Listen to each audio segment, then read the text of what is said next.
তাই শাড়ি পরবো তাই মানে আমি ফয়রা দেখান লাগবো তো হ্যালো দোস্ত তো তাই আজকে আই পড়ছিল শাড়ির পুরো অ্যাটাচ করে দিব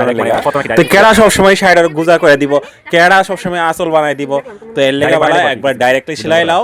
ফিক্সড করে লাও স্কার্ট টাইপে পরে লাও শেষ তো আমার মতে কি জানো নি আমি মনে করি কি তা তুমি যদি ত্রিপুরার মেয়ে হইয়া তুমি কলেজে উঠছো এখনো অবধি যদি শাড়ি না পরাই শিখছো তাহলে কিতা শিখলা তোমরা পারো আর না পারো আমি কিন্তু ফরা লাইতাছি তো আমি তোমার দেখাইতাছি কেমনে কেমনে পরে তো আমার ফরাটা হইতাছে কিনা তোমরা কিন্তু অবশ্যই জানাই দিও কমেন্টে শাড়িটা ফয়রা দেখাইতেছি একমাত্র কারণ কি লিগা তাই জানোই না শাড়ি কেমনে পরে তো আমি ফয়রা দেখাইতাছি আর ফরার কারণটা একটা আরেকটাও কারণ আছে কারণ শাড়িটা ফয়রা মাফরা নিতে হইব যার কারণে আমি ফিক্সড কইরা একটা স্কার্ট বানিয়ে নিতে পারি যাতে কুচি দেওয়ার লাগে না একবারে ফয়রা নিতে পারে হুক টাইপের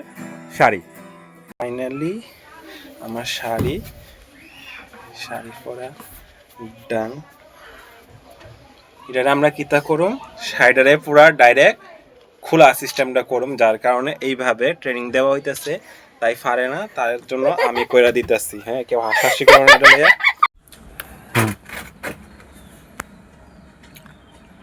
এই যে ব্লাউজ শাড়িটা পরা হয়েছে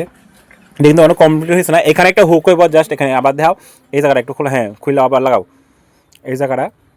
এটা ধরো না ব্লাউজটা শাড়িটা পরলাম এখানে হুক লাগানো হইব ওখানে ডাইরেক্ট কিন্তু গুজাটা হয়ে গেছে গা এই যে শাড়ির গুজাটা কিন্তু হয়ে গেছে গা অটোমেটিকলি কমপ্লিট হয়ে গেছে গা এখন শাড়ি আসলটা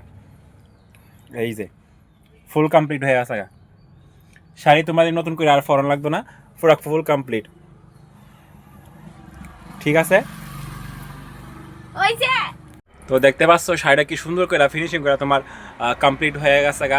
শাড়ি নতুন করে গুজা দিও লাগতো না আসলটা ফোন লাগতো না একবারে স্কার্ট টাইপ শাড়ি হয়ে গেছে গা সবাই ট্রাই করে দেখো বাড়িতে বাম পড়ইব সময়টাও বাঁচবো শাড়ি